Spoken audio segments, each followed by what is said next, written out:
Hello, Simone. I'm excited to be here with you today. We were listening to the audiobook for American Nations by Colin Woodard. And we're likely going to do a series of episodes on them. This is a guy who divided America into 11 different populations with different histories. I'll put it on the screen here. I think he gets most things right. He wrote the book as a direct follow-up to another book that we mentioned all the time on the show called Albion's Seed that talks about the 4 founding cultures of America. By historian David Hackett Fisher, which was written in the either late 80s or early 90s. So this answer is a much more modern take and quite interesting. Well, but it also does something quite different than Fisher's book. And I think it gets some things wrong. And one of the things it gets wrong, we're going to be talking about on this video, because I think he completely misunderstands the Yankee culture. So first, I'm going to talk a little bit about Albion's Seed so you can get a little prep of this and why Albion's Seed doesn't help us as much understand modern America as this follow-up book does. Specifically, Albion's Seed, they divide the original Americans into 4 distinct cultural groups, which is accurate. The Puritans, the Quakers, the backwoods people, and the Cavaliers. Now, what was interesting about these 4 groups is I remember I was talking to somebody about this, and they kept trying to guess. They were like, who are the Catholics? Which one's the Catholics? And they go, like, I would go to the first thing, they go, oh, the next is the Catholic group. Or I mentioned the Cavaliers, and they go, oh, that must be the Catholic group. And I had to break to them something that is kind of, I think, tough for a lot of Catholics today, because they get this sort of retelling of American history that tries to include them in parts of American history that they just were not players in. During the time of the American Revolution, only 1.5% of America was Catholic. And people are like, Maryland was a Catholic colony, wasn't it? At the time of the Revolution, less than 10% of the population in Maryland was Catholic. There was just no significant Catholic population in early America. However, that is not true of America today. Even when we're talking about like significant declines in religiosity in America, you can look at something like Massachusetts, for example. And can you guess the percentage in 1990 of Americans in Massachusetts who identified as Catholics? 4%.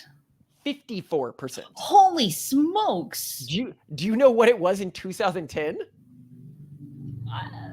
38? 45%. Okay. Would you like to know more? So we can go over some other, New England states. You get 26% of New Hampshire, one of the least Catholic of the New England states, is incredibly Catholic. 22% of Vermont, another low Catholic population of the New England states, identifies as Catholic. That is absolutely wild. Yeah. In terms of like how much of the population of New England Catholics make up. So the thing that the guy gets wrong in this book is he does get right. The Quakers, who ended up making up the Midlands population, were widely outcompeted by an alliance of the backwoods people and the German immigrants, who basically ended up erasing their cultural footprint until they came roaring back with a vengeance through the woke revolution, which we will do another episode on how that evolved out of Quakerism. We talk about it heavily in the book, The Pragmatist Guide to Crafting Religion.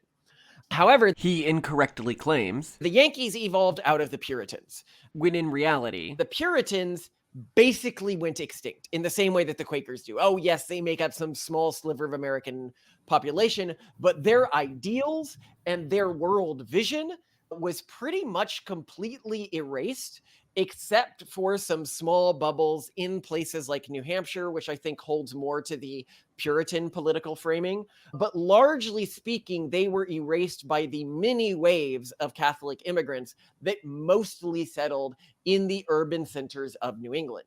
As to places why Vermont and New Hampshire were not as affected, it's because their population doesn't live in urban centers, and most of the Catholic population went to settle in urban centers. So if you look here at his map and then contrast it with the concentration of Catholics in different parts of America, it is very clear that 3 of the regions that he carved out are actually specifically Catholic cultural units. Here we are talking about Yankeedom, the left coast, and El Norte. This is the northeastern United States. This is the far western coast of the United States. And this is the Hispanic immigrant part of the United States. Every one of these has had an enormous impact on America's cultural history. And as such, Catholicism has had an enormous impact on America's cultural history. Now, another thing that people get super wrong about Catholics, modern Catholics, is they go, oh, Catholics, solid conservative voter place. Life begins at conception and all, right? As of 2022, what percentage of Catholics identified with the Democratic Party versus the Republican Party? Oh, that's a good question.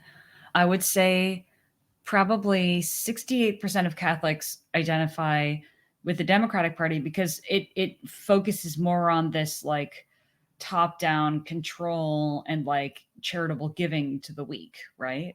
It's 42% with the Democratic Party, 38% with the Republican Party. Oh, okay. So the rest are unaffiliated. Yeah, 20% are unaffiliated. There's still way more, and they used to be even higher with the Democratic Party. So in the election cycle before that, in the 2020 election cycle, it was 45% identified with the Democratic Party. And then if you look at exit polling, it's even worse. So you look at 2020, 52% of Catholic voters voted for Joe Biden. 52%. Yeah. I would think that the majority of Catholics are going Democrat.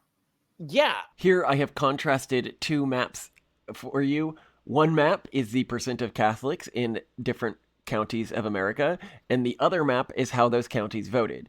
You can see there is almost a direct overlap to which counties went Democrat. And this is in the most recent election cycle. This is this election cycle. Which counties are hotly contested, which ones are not. So this is not just a historic thing. And I think a lot of people think that they're a Republican faction. Catholics at all voting with Republicans is actually a fairly modern thing.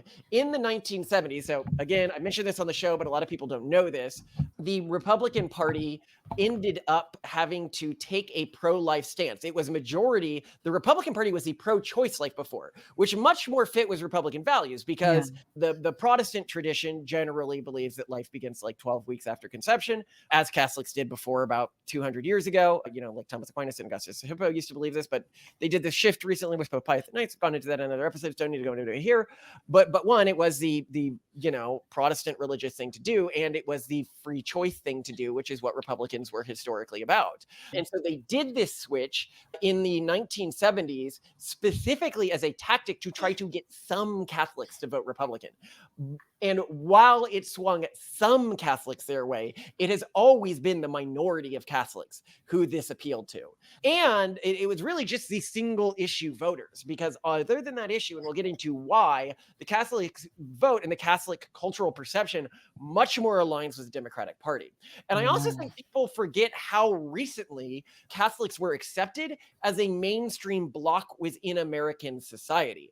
You know, I'm just baffled where you'll get these like Catholic LARPers today. Like they're not actually culturally Catholic, like Nick Fuentes, right? Who like are aligning with like the KKK. The KKK hunted and lynched Catholics just as much as they did blacks. What? Yes, they hated Catholics. The three groups that the KKK was about getting rid of or removing from power were blacks, Jews, and Catholics. Oh, what? Okay, how did I live my entire life not knowing this? Well, because there's been this like rewriting of history as like Catholics were this group that was always here and weren't this incredibly discriminated against group that was, because you know you can't have like Irish as the discriminated group in modern progressive. You can't have Italians at the, but there were lots of signs. You know, you go back to these immigration waves and it was, you know, Irish need not apply here, Italian need not apply here. There was this huge fear of the Catholic immigrant waves and that they would change our culture. And they saw these people in the same way that many people today, I actually say much worse than most people look at Hispanic immigrants today. They saw them as an intrinsically criminal people, because most of the Catholic immigrant graves came with large organized crime, much larger than the current Hispanic wave. Like people complain about Hispanic organized crime. They are nothing compared to like the mob or the mafia. The mob was the Irish wave and the mafia was the Italian wave, which basically controlled huge portions of American urban centers. Like, people were terrified. So you've got to keep that in mind as well, right? And when Kennedy, who was the first Catholic president that we had, was running for office, it was a huge thing. Like, it was Yeah, like they're like, Obama. is he going to be loyal to the Pope or to Yeah. America? Can a Catholic be president? This was a big thing Mhm. that people thought beforehand. Like they were like, I do. It was a big belief before that the Catholics couldn't be president, like, Mhm. because fundamentally they're loyal to their religion, and their religion is loyal to a foreign power, i.e., the Vatican, i.e., he can't be president. Right. And people are like, come on, Catholics aren't Democrats. Who was our last president? The Catholic Joe Biden. Right. Keep this in Yeah. mind, right? So we've got to break through a number of things. One, Catholics were a discriminated group for a long time in American history. It only recently came out of this discriminated status.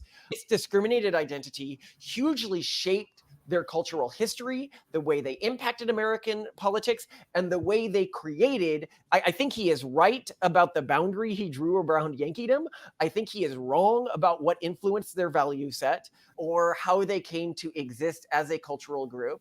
We are going to do a different episode on why the Yankee Puritans went extinct and what ended up happening to America's Calvinists, because they didn't go purely extinct. They ended up merging with the backwoods culture.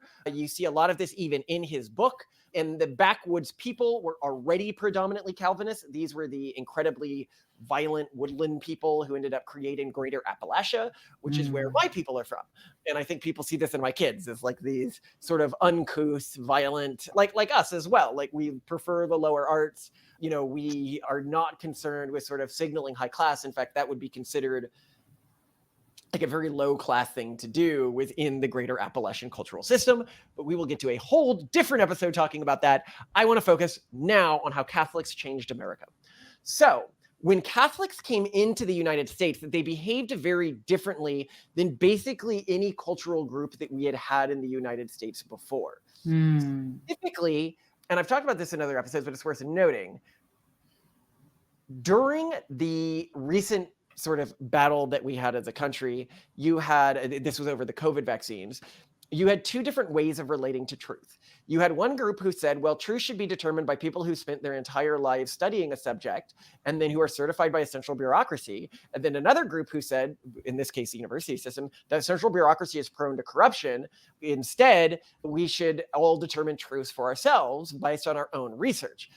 Wouldn't you know it, this actually broke out. If you look at the areas that were more pro really strict COVID restrictions and everything like that, you basically look at the percentage of Catholic descendants living in an area, and you will see a direct correlation to, did they go with the expert consensus, or were they more about figuring this out on your own? Now, I should note, I actually think that both of these systems for determining truth are important, and a society is healthier when you have both of them. Otherwise, you go full QAnon, where everything is a conspiracy. You can't trust anything. And I don't think QAnon is wrong about everything, but I think that, there is sort of a full conspiracy brain thing. Or you go full, like, zero COVID, China, the experts can't have been wrong the first time, so we have to keep doubling down. So I think that America benefits from having these two populations. But this flip is what we had during the Reformation, right? Like, that's why the Catholics took this mindset. The Reformation was also one group saying truth should be determined by people who spent their entire lives studying a subject and then who have been certified by central bureaucracy,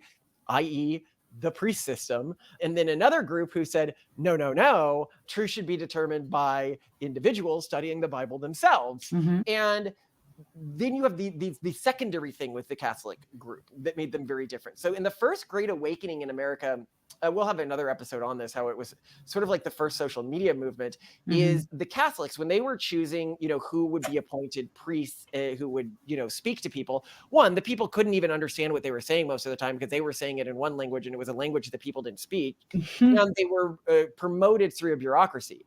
In the early American colonies, during this like fiery Protestant Great Awakening period, people would go to the church. There'd be like 4 churches in a town and you would choose the one that spoke to you most. It was like using early social media channels, but it led to a very different way of relating to your faith. It was like a very fiery driven way, right? Like, well, it made you have sort of the difference between religion almost as a public utility, like you go to the local public school just like you'd go to the local Catholic church, versus like a startup world that Protestant preachers were the original social media platforms. And were recently on a road trip, and I was looking at, in an old New England town that we were driving through, like all the different very old churches in that town, Mhm. and feeling like, wow, like each of these feels kind of like a different social media platform. And we had these basically like local entrepreneurs raising money from benefactors who are hoping to get an ROI on their investment in terms of social capital, prestige, and maybe, like better odds of going to heaven or being among the elect, whatever it might be, to invest in these preachers who then were trying to get audiences and get the network effects. And they're very much like early social media platforms. It is a chicken and egg problem of like, well, can I get a great congregation, but can I also get the best, like preacher? Yeah. It's a really interesting question. And so, So yeah, I see what you're saying. This is so interesting. pretty much all of the other early American cultural groups had a massive distrust of authority, and they Hmm. had a massive distrust of bureaucracies and everything like that. And the Catholics didn't have this, which allowed them to do something very unique in terms of how they were able to integrate themselves into American society.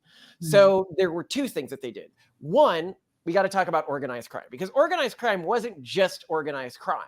It was an alternate government structure that this group was using to both provide social services to their own people, which the organized crime organizations often did. They were providing, orphanages, they were providing help to the local Catholic community, they were providing with food and everything like that. And this was a discriminated community, right?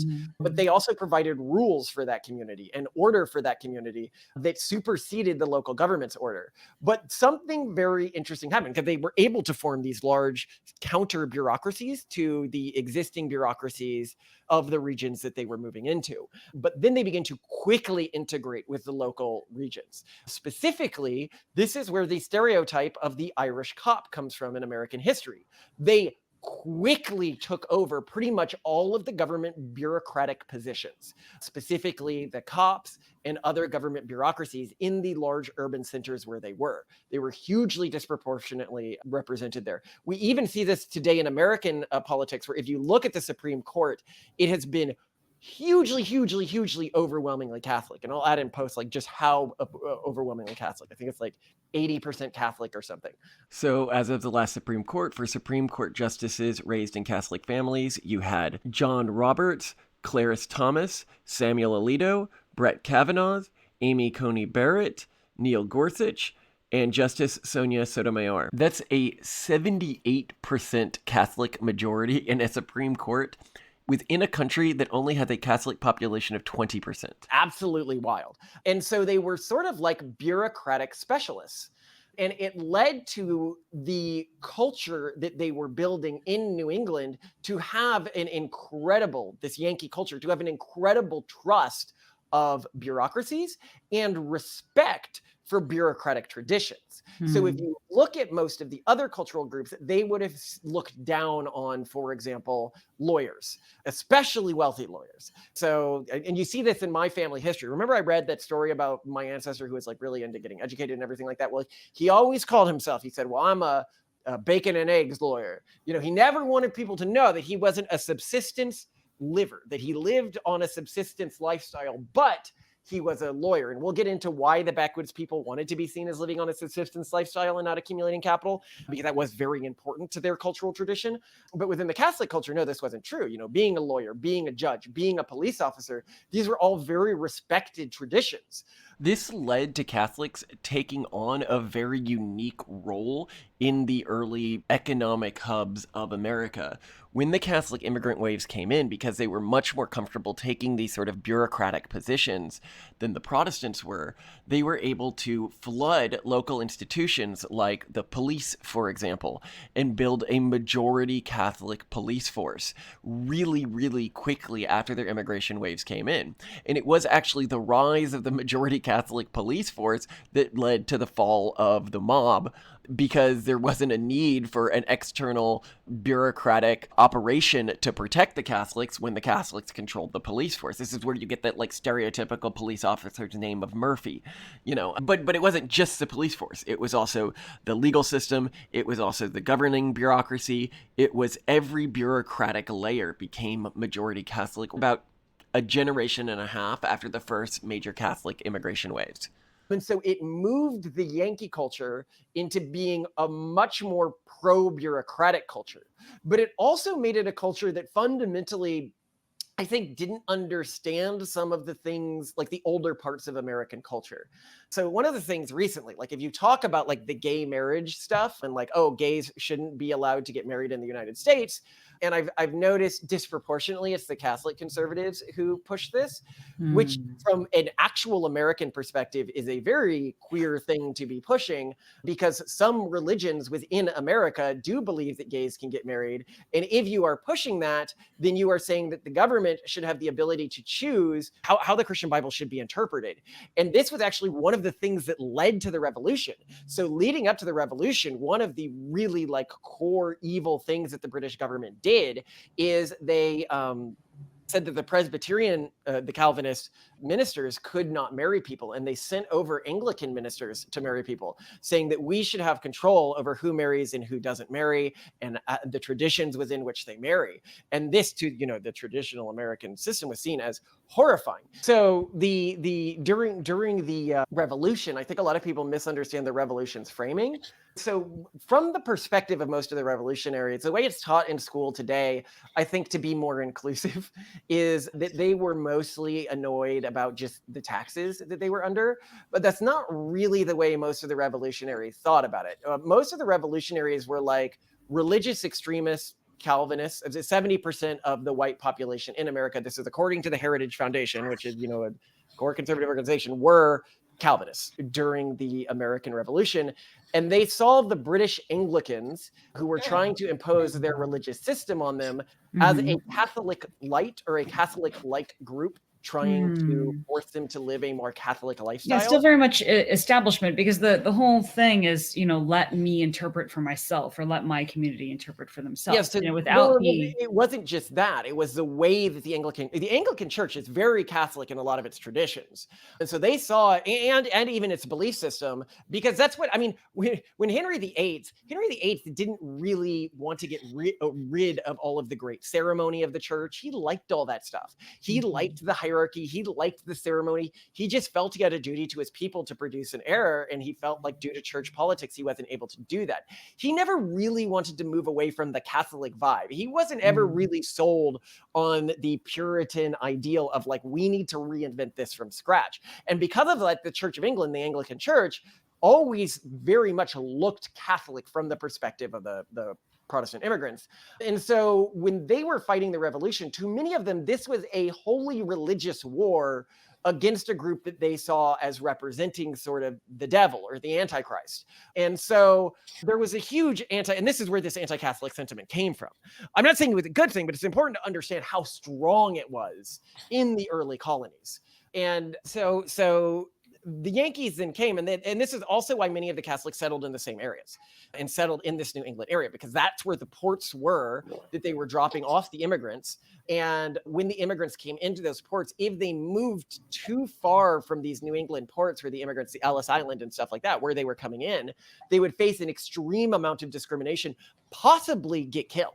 As I mentioned, the KKK and the lynch mobs and stuff like that. There was a very strong motivation to not move from these ports of entry, which is why you have such a Catholic concentration in America. And then here I'll put a map here on screen of where the Catholics actually live in America. And so I think that is a fundamental thing he got wrong. The Puritan ideology, which was mostly built around a hatred of authority, a hatred of bureaucracy, a hatred of, they wanted to create utopian experiments, but it is very important that these utopian experiments were always meant to be small scale towns that would do things in different ways. You can think of them very similar to the way we see things, is that Puritan experiments, the different towns would run things in different ways. And those ways, like the way that the towns were different was very important. You would then go live in the town that, or follow the preacher that was most affiliated with your way of doing things.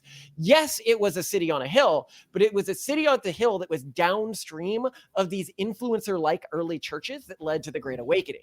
It was not downstream of the government bureaucracy. They did not have trust in the government bureaucracy one iota. And you see this in the early days as well. As you look at their writings and stuff like that, that trust did not descend from their utopian vision. it stemmed from the Catholic utopian visions. And another change that happened with the Yankee ideology that came with the Catholics is the Puritan ethical system was always very consequential. It was sort of like trying to find out why God laid the rules down that he laid and then follow those rules. The Catholic system was much more deontological. You know, help the poor, don't have abortions, be a good people in this wisey way. It was a set of rules, which was also not the way many other early American cultures understood ethical systems, and was brought by the Catholics and then became an important framing of reference for the modern Democratic Party. So that's important to note as well, is this shift to this deontological ethical system, which was brought by the Catholics, and a shift towards, I'd say, sort of government services, which they were much more comfortable with because the church had been offering them historically. Like, yeah, it sort of just switched from the church offering them to the government offering them. But if the government's controlled by Catholics, who cares? It's still the church. If the government's controlled by Catholics, then it's just get the taxpayers to tithe in addition to the Catholics, which is better, I guess. Another huge difference between the Catholics and the other founding groups of America is that they were much, much less ideologically pluralistic. Whereas, you had the Quakers and the Puritans, who both were pretty rigidly pluralistic. And then even the backwoods people, while they would fight with the Native Americans, and we'll go into this a lot more in the next episode, they didn't really look down on them in the same way, in that they would often marry them, they would often adopt their customs. The Catholic immigrant group was anti-pluralistic in the extreme. If you look at the Catholic cultural centers in America, they were often the areas where we were most likely to have race riots in a historic basis. I mean, a couple famous ones are the Boston burning crisis or the Boston draft riot that occurred during the Civil War, because there were many Southern sympathizers in Boston during the war. As to why the Catholic population was so much less pluralistic, culturally speaking, than the other populations, there are two core reasons. One, if you are a discriminated group, you are always going to be more kind of racist than non-discriminated groups. You even see this in our society, where you have this moral license to act more racist if you are among a discriminated population.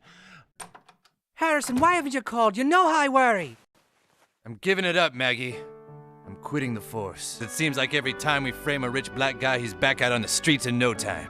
Not another word of that kind of talk, Harrison Yates. I know you. Framing rich black men for crimes they didn't commit is in your blood. Wiping that rich, smug smile off their faces is the only thing that puts a smile on yours. You're a good cop, Harrison Yates. You don't have to question that. And you're a good wife, Maggie. Where are you going? Think I've got a little more work to do.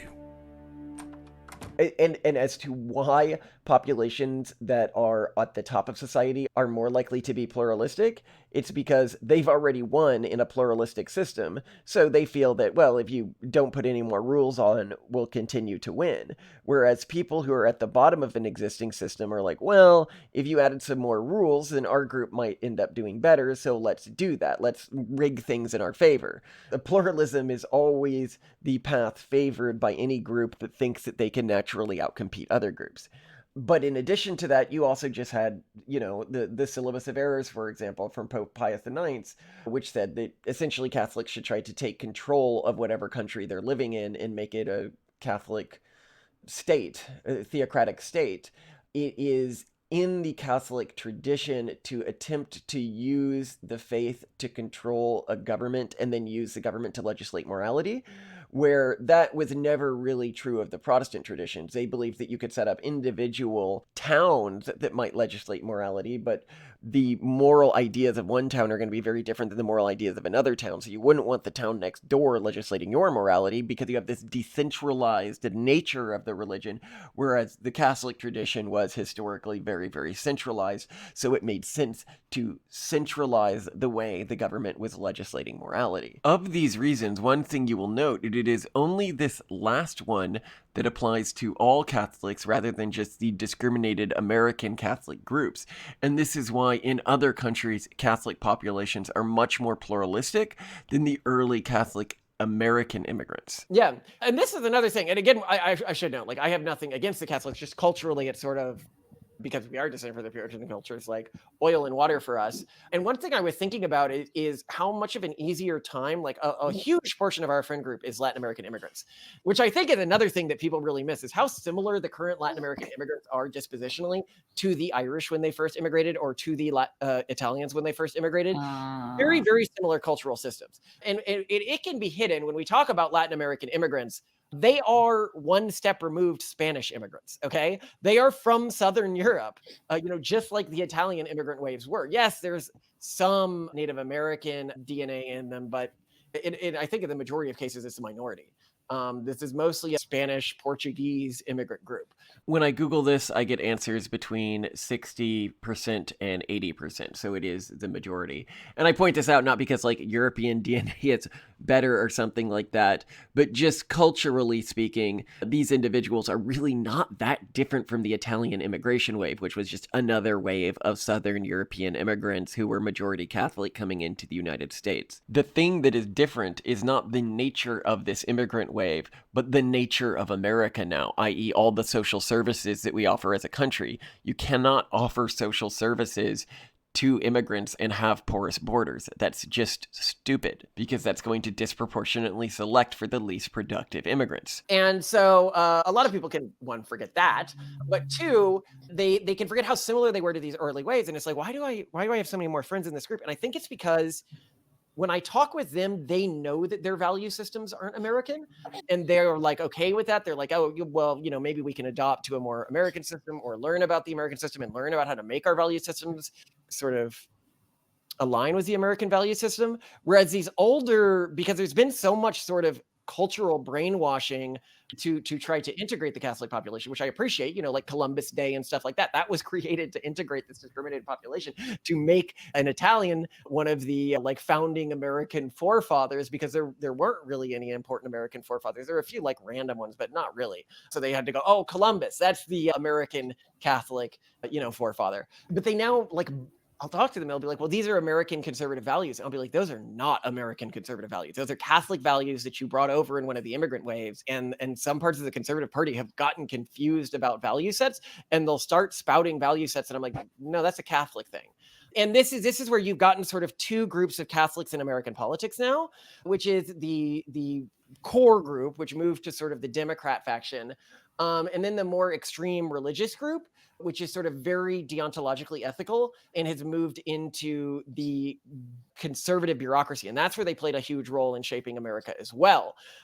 While Catholics make up the minority of the conservative party, right, and the minority of Catholics are conservatives, they were the only faction within the conservative party that could really stomach staffing bureaucratic positions. The only other group that really could, and is a vast minority of Americans, and I'll add the statistic here, was Mormons. Mormons make up only 1.2% of the American population, which is why they alone cannot staff the conservative bureaucracy. Basically, of the conservative political alliance, the only true groups that could really suck up and stomach listening to an incompetent bureaucratic authority were the Catholics and the Mormons, because they were used to that within their church structures. And so they make up a huge amount of the conservative, like intellectual faction and the conservative bureaucratic machinery, which shapes in the way that sort of policies filter through that machinery a lot of conservative policy.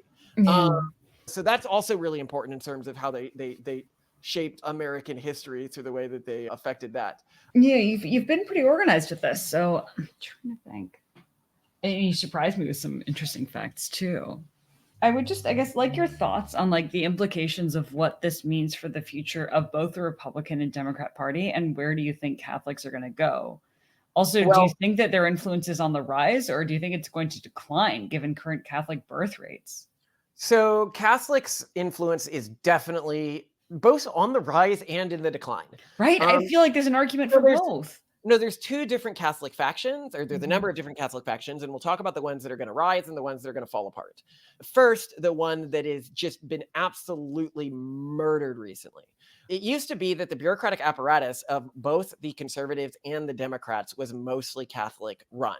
But the super virus that we talk about, the urban monoculture, this sort of mimetic virus, has specialized at spreading within bureaucracies and absolutely annihilated the progressive leaning Catholic Church. It has torn through it, led to huge amounts of deconversions, led to huge amounts of like culturally moving away from what was a traditionally Catholic value system, traditional Catholic beliefs.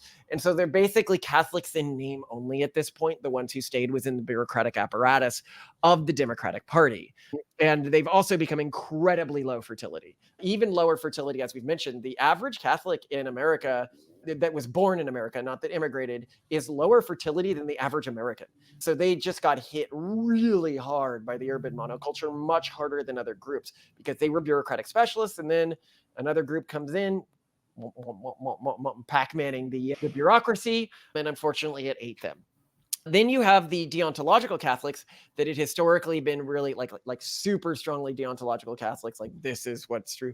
And the deontologists of all groups, we've talked about this in another episode, of the Mormons, the Catholics, all of them, ended up losing their positions of power because they have been unable to motivate intergenerational faith. They are much more likely to deconvert than the consequentialists of the various religious systems, who are actually like actively having a theological conversation instead of like, this is how I aesthetically be a Catholic. This is how, and we saw this within the Mormon community as well, which had a large deontological faction. It was like, I think the classic version of this is Girl Defined, which is now, in the process of deconversion. Her husband's in the process of deconversion, and many signs point to one of them being in the process of deconversion, which I think shows it's very bad at intergenerationally keeping people involved in this age of the internet. And it also is unable to motivate a high fertility rate, as we've just seen in the data. And as we've anecdotally seen interviewing fans and stuff like that, it seems that the Mormons that are actually staying in their religion are staying fire in their religion and are still high fertility. And with the Catholics are moving to this more consequentialist understanding of their religion, which leads to a more active and living discussion of the religious text that doesn't just say, well, this is the way we do it because this is the way we've always done it. It's more like, well, what did God intend by this? What did God intend by this? How can we do this better? Because when you have that, you're able to update much faster, and you're able to have better explanations to your kids for why you do things that the urban monoculture disagrees with. So I actually think that this new faction of Catholics that we've seen sort of bubbling up and becoming very lively within the conservative space, which is the new wave conservative intellectual Catholics, I think that's the faction that's going to do really well. And you've seen them like create these all Catholic towns and everything like that. And they're a group of Catholics that I fully align with. Like when I talk with them, I have no trouble understanding them. I have no trouble talking to them. When I talk with the deontological Catholic faction, the way that they logically structure their arguments is so foreign to me. Even if I like them as people and everything like that, I genuinely, there isn't a lot of interinterpretability between the way I logically structure my ideas and the way they logically structure their ideas. They'll be like, well, don't you know about like the doctrine of the body, and that shows why blowjobs are bad, and that shows why IVF is bad. And I'm like, what? Who wrote this? Like, it's somebody in the 1700s. And I'm like, yeah, it's so unmoored from the way that you relate to religion. Yeah. There's much more respect for antiquity as being a sign of truth. Like if something has long been, and it's interesting, this respect for antiquity within the Catholic like intellectuals I talked to, and this is another interesting thing that Catholics brought, is the Protestant, generally, the early waves of the Protestants really had no respect for the non-Christian intellectuals, historically speaking. Whereas the Catholics have had a deep respect for people like Aristotle, people like Plato, people like they really cared about the classic intellectuals. And so they also did so much to integrate other traditions and partially an effort to integrate them into the Catholic fold, to say, hey, we'll just bring in your holidays. We'll figure out a way to make this Catholic and to accommodate. Whereas more Protestant religions, especially more Calvinistic religions with limited atonement, are like, I'm not going to like you. I'm not going to try to bring you in. Like, no, not engaging. Well, I much more isolationist. The argument that a lot of our holidays are descended from pagan holidays is mostly fallacious, and we'll likely do episodes on the various holidays about why it's fallacious, that these are not actually mostly Christian holidays. They may have taken some elements from earlier holidays, but Catholics did genuinely adopt a lot of, I mean, pagan, I think, is a loaded word, but a lot of ideas that came from non-Christian thinkers and allowed those ideas, I think, to the benefit of our society, to percolate into the educated life of our society. Because the way that the Catholic group related to education was very different than the way the Protestant group related to education. Both groups valued education. Like, that was part of the social status that you would have within various, now, not all Protestant groups valued education. When we talk more about the other early American groups, not all of them valued education, but some of them did. Like, the Puritans heavily valued education. But what did that mean to a Puritan? That meant a consequentialist form of education that allowed you to do things in the world. What did education mean in terms of the Catholic value hierarchy? It was, you've got to know all the rules. This is why they were so good at like law and stuff like that, and why they ended up dominating the profession. You had to know all of the ancient thinkers. You needed to know all of the ancient writers. You needed to know all of the famous paintings. You needed to know, it is sort of like a study of the classics, really, right? We're like really what the Catholics meant by education, and engineering and Bible memorization and what are the latest like biblical theories and metaphysical theories is what the Puritans meant by education. And these are two completely different understandings of education. And I think that the country has been better for both of them existing. Like, I'm not the type of guy who would come in and say, like, we need to cancel the humanities, right? Like, I think that there is some utility in some people specializing in them, right? Like, so this is me talking about a group that is very culturally different in what it values from me, but it brought a lot of that in. And it brought a lot of that into New England. There's another thing that the Yankee culture has that many other American cultures don't, which is a value of the high arts, i.e., orchestra and art museums and, the classical paintings and sculptures and artists, all this pagan stuff. And I think that a lot of, if the large Catholic immigrant waves hadn't come to America, I think that generally as Americans, we'd see that stuff with the same disdain that many of our Puritan ancestors did, if you come from one of those Puritan groups. And so they began to elevate those arts. And I also think that that is why you see those arts being more practiced and more culturally lauded in the areas where you had more Catholic immigrant waves, and specifically within Yankee culture, which really values the high arts much more than other American cultures. I think it also explains, as we're having this new political realignment in America, where the greater Appalachian cultural group is like a key player in this new political alignment in America, is it has moved to become as Trump's represented by J.D. Vance. Yeah, well, it's also where I grew up in Texas, in rural Texas, and J.D. Vance represents it and everything like that. But J.D. Vance, remember, converted to Catholicism, which I think is because, to him, and we can talk about why in a different episode. But the greater Appalachian cultural group always had a great, even more than the Puritans did, disdain for the high arts. And they specifically were known for people who interacted with them as having an unusual amount of celebration with like the low arts. Like, they would party and everything like that a lot. Like, they liked enjoying their lives, but they knew that that enjoyment was a sin. The enjoyment that came from drinking and jigging and all of the fiddling and everything like that. They were like, yeah, unlike the Puritans, they were like, yeah, this is a sin, but like, it's fun and we're humans, so whatever, right? We just recognize it as a sin. Whereas, and so it led to them, because they didn't distinguish between different types of arts. Whereas I think within the deontological ethical system that the Catholics had, that sort of entertainment is much more sinful than the entertainment that you get from going to an orchestra, or the entertainment that you get from going to an art museum. Whereas they would actually see those forms of entertainment as being even more sinful, because you're combining sin and pride, like regular sin, and then in addition to that, pride.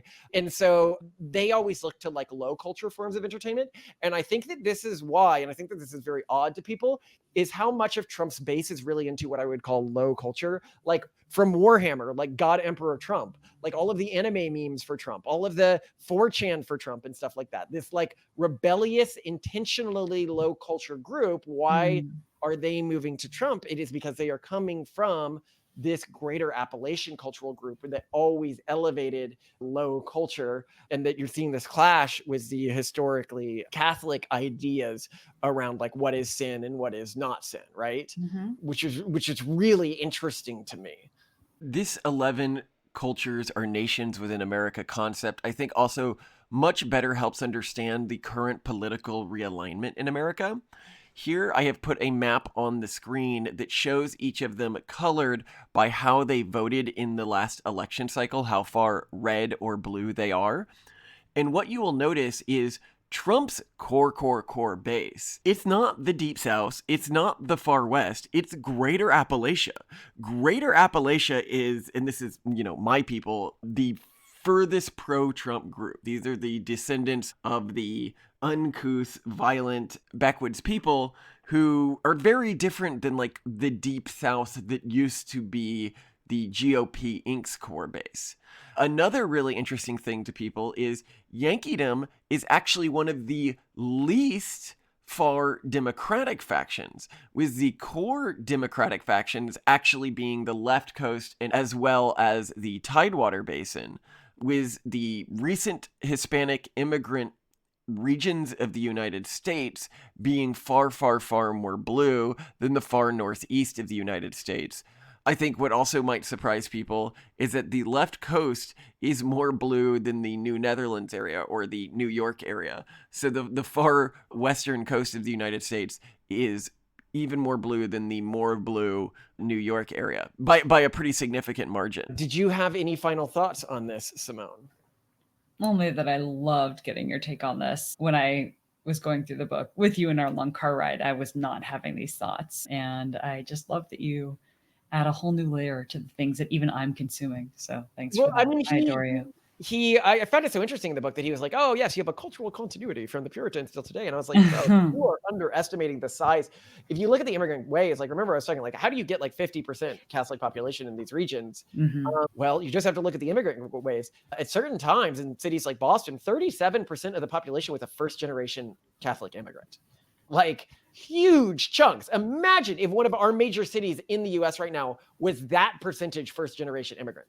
People would be like these were immigrant waves that in terms of their effects on the local areas absolutely dwarfed what we are dealing with today from Latin America, which, by the way, I would note is a very normal Catholic immigrant wave. Totally. And people can be like, well, they're Democrats. It's like the Catholic immigrant waves were always Democrats.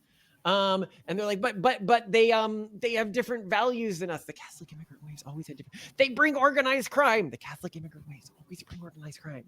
And it is interesting to me that you have these like performative individuals like Nick Fuentes who is like, I hate the immigrant waves. And I'm like, how can you do that? These are like tradcasts. Like, what are you talking about? And they're going to end up, I think, sorting out. Now, this is an interesting thing. I think that, so here's another question people can ask. They say, will the living versions of the Catholic tradition end up siding more with the progressive faction or more with the conservative faction as the urban monoculture begins to clean out the people who it was able to infect through mimetic sterilization? I think after it cleans out, I think that they are again going to make up the core of the progressive faction. Totally agreed. That has always been the idea that the government should enforce a value system. That's always been the progressive ideology. The idea that the government should provide services to the poor and the needy. That's always been Catholic and progressive ideology. The idea that bureaucracies are the best way to solve things and that authority should be decided by people who spent their entire life studying a subject. Like it aligns very closely. The only reason why conservatives were ever able to peel off any Catholic faction was because of the anti-abortion thing. That was it. That was the only thing that we ever had to get in the Catholics. Culturally, there is just no alignment there. And I don't have a problem with that. I think the country is better for having a two-party system. Do I think our country would be better if we lived under a Republican dictatorship? Absolutely not. So long as the parties can both play fair, which unfortunately we might be moving out of that system, and that really scares me. But I think that people should be like, yes, I have criticisms of a cultural group because they are different from me, right? Like when I criticize Catholics, I'm criticizing them because they are different from me, not because they are worse from me. Okay. But of course, when I'm judging the morality of an action, or like, should you approach things this way or should you approach things this way, I'm going to approach it using the measuring stick of my own cultural perspective, which is going to be very different than their cultural perspective. Exactly. And that's totally fine. I should be able to have these types of ideas and say, well, they do things in this way, and my culture doesn't, shames doing things this way for X historical reason, right? Which we'll get into in another episode, as to why the backwoods culture ended up merging with the Puritan culture, and why it became so. Well, it didn't really end up merging. They basically formed a caste system where you had a Puritan upper class and most of their population, because they really didn't like running for elected positions as much as other groups. So they typically use like the educated Puritan group to run things, and the two groups basically completely merged into each other over American history, because they were both Calvinists anyway. And so to understand why did they hate high culture so much, I think is really interesting. Why do they value the things they value is really interesting. And why did they survive while the traditional Puritan groups didn't survive? That's also really interesting. As to why the Catholics survived, this is also an interesting question. I think it was because while they had this strict deontological ethical system, they also understood that they would break it. And they had a system for dealing with when they broke it, confession, which I think is like one of the most genius pieces of social technology anyone has ever. It's like it creates a market failure and the solution, all in its own little system that sort of just generates its own flywheel of energy as it moves forward. What do you mean by that? I don't understand the market Sending failure. in confession. Yeah, but what's the market failure it's creating? Is creating a bunch of deontological rules that you're going to break. And so it creates all these rules, but then you break them because you go out drinking. I mean, yeah, it makes the impossible to follow standards, and then it creates a solution for when you break those standards, and it like I'm saying, it creates this flywheel. It creates this economy that propels the church forward. Instead of just being like the backwoods people, which were like, well, we had these impossible standards, which are even stricter, but like, we also know that humanity is wretched, and we must learn to accept our wretchedness. Where the Puritans were like, humanity is wretched and we should strive to be as perfect as we can. Whereas in the Catholics, it was like, you should strive to be kind of perfect, like generally good, but like also you're going to sin, so go to confession, which is maybe an interesting sort of in between these two other perspectives on morality. And I think people see us in our perspective on morality really heavily colored by this backwoods culture's moral systems. When they see us be like, oh, you have all these super strict moral values, but we're also like, yeah, but you're going to sin, so let's party. But so long as it doesn't distract from your ability to be a good person in terms of your efficacy as a human. Okay, well, the final thing I note here, that is something that became part of the Yankee cultural system that people might be underestimating, is I actually think that downstream of this Catholic cultural group became the Yankee love of sports and baseball. And sports more broadly, which is to say, if you look at Catholic majority countries and you look at the places that are, have the craziest soccer fans and stuff like that, I think it has to do with the way that they relate to entertainment. Whereas the Puritan cultural groups mostly saw sports as sinful as like gay sex, for instance. The Catholics didn't. They sort of had these carve outs of this isn't unethical, and so those are the things they do. Anyway, love you to death, Simone. I'm gonna go find out who's ringing our doorbell and get the kids. I love you too, Mom. Do you want me to go get them immediately? Give me a chance to do some diaper change cleanup. All right, love you. Bye. Love you too. What should I make for dinner? I don't know. Oh, I'm gonna reheat yesterday's. With white rice. Do you want fried rice or plain white rice? Fried rice, if you don't mind making it. Plain without added vegetables, but with shallots, right? Oh, well, I'll wing it. Octavian, you farted. Yeah, so that's so silly. I don't know. It's silly. That was gross. So I got a question for you, Octavian. What do you think of Catholics? Yes. Catholics are a yes for you? Yes. Are they the best people? Yes. They are? Yes. Are you going to become a Catholic when you grow up? Wait, you got to give it. Octavian, here's a question I have for you. What? Do you think that sports are evil? No. Okay, what's evil? Bad guys are evil. Bad guys are evil? What are some of the things that bad guys do? They do bad stuff. Like, what do they do that's bad? They take over the city. They take over the city? Yes.